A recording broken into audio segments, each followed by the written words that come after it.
And our feature story segment today, Forestry in the Classroom. This past summer, the Teachers Conservation Workshop celebrated its 50th year.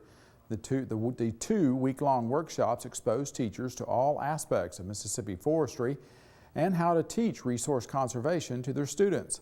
The Mississippi Forestry Association created the Teacher Conservation Workshops. Farmweek's Amy Taylor brought us this story last summer. When it's over, we'll have the dates for this year's workshops.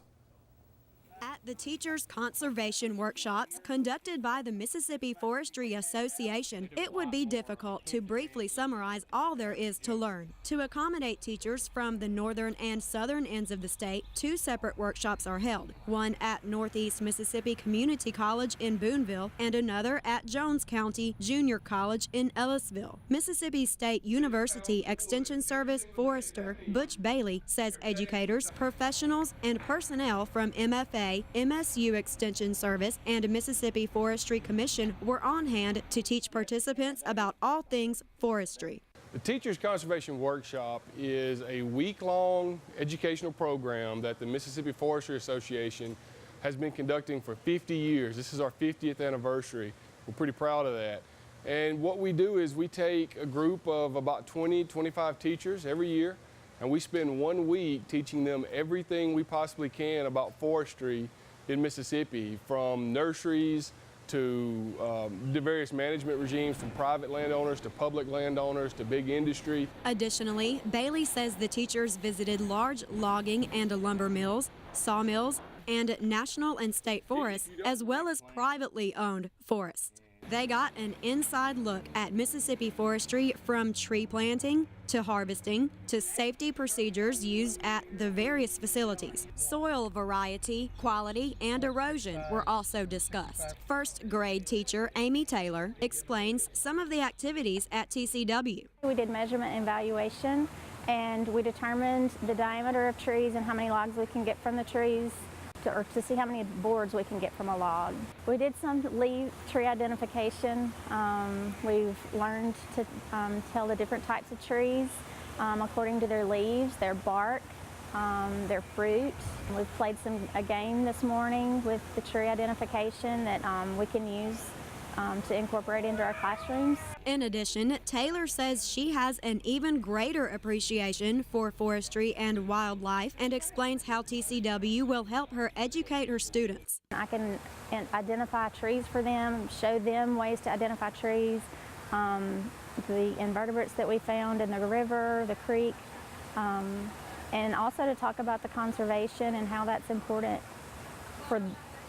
that they take care of it as well, because if they don't take care of it, it won't be here later on. Furthermore, Taylor says she and fellow participants were pleased to learn about the careful conservation steps Mississippi foresters take, such as planting approximately 6 trees for every tree that's cut and making sure to utilize all parts of the tree. In addition to outdoor and hands-on activities, classroom sessions offered an array of interesting topics discussing various wildlife species and habitats, water quality, testing the strength of wood, and even the different sizes of pine cones. Additionally, Extension Forestry Professor Dr. Glenn Hughes discusses how Project Learning Tree was used to help teach some of the workshop sessions. Project Learning Tree is a program that's developed by an organization called the American Forest Foundation, and Project Learning Tree is an environmental education program.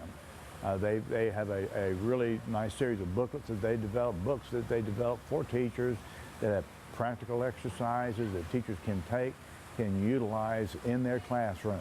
Dr. Hughes says you wouldn't expect to be able to teach math, social studies, and human sciences using forestry, but Project Learning Tree makes that possible through activities offered on kindergarten through 12th grade levels. Additionally, Dr. Hughes and Butch Bailey elaborate more on why it's important to teach forestry and resource conservation in schools. Forestry and forest products are a significant part of the economy of the state. In excess of $10 billion per year for the state of Mississippi. So it's a tremendous part of our economy, and it's part of the teacher. It affects the teachers directly and indirectly because we have 16th section lands, and the revenue from timber, for example, on 16th section lands goes directly to the school system. And when you're talking about Mississippi history, It is forestry, or at least logging and timber harvest. That's why Mississippi was settled.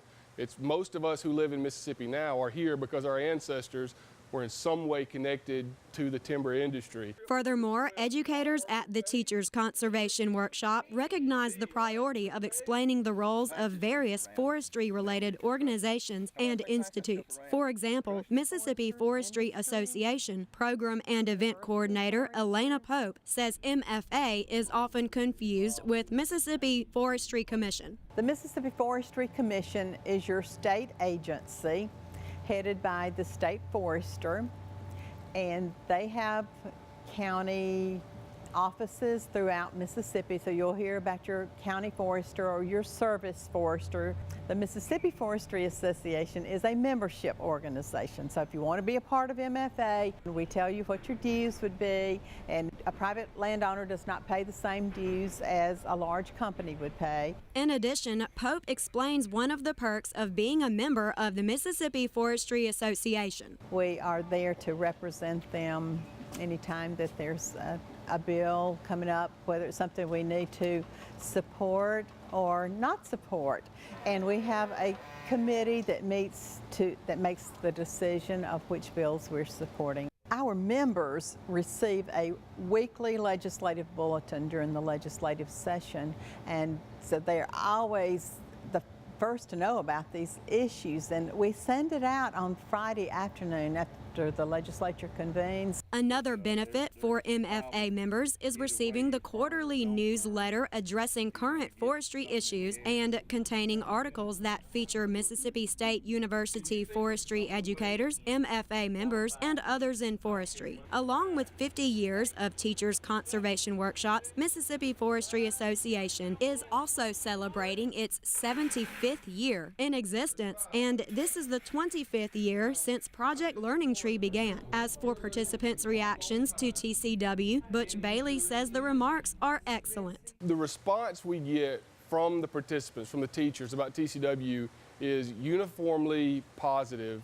It's glowing. One of my jobs with TCW is compiling the evaluations that we get after each workshop. And I can tell you that, without exception, there are just no negative comments. We get comments, teachers saying it's the best continuing education workshop they've ever done. They're so glad. They had no idea how important forestry was, and those are the ones that are really gratifying. If I teach an adult, that's a good thing, but if you can teach a teacher about forestry, well, you've just multiplied your efforts exponentially. Following 5 decades of successful teacher conservation workshops, participants and educators believe that through continuous efforts in resource conservation, Mississippi Forestry will be well prepared to serve future generations. I'm Amy Taylor reporting. And you can watch this story on the Teachers Conservation Workshop on our Farmweek website, Facebook page, or YouTube. The website address is farmweek.msucares.com. The Mississippi Forestry Association has set the dates for the 2014 workshops. They will be starting June 8th and 22nd. The cost is $100 plus lodging. We'll have the links on our website and Facebook page to the MFA and the workshop registration form. Now, usually the 2 sessions are limited to about 25 per person in terms of teachers that can come to those. So you need to go ahead and get your registration in. And it has been around for 50 years. And I think that right there says they're doing it right. Must be doing something right, because otherwise what? People wouldn't come, they'd shut it down. So if you're a school teacher, consider looking into that. And if you've been before, you can actually come back. They don't mind that either.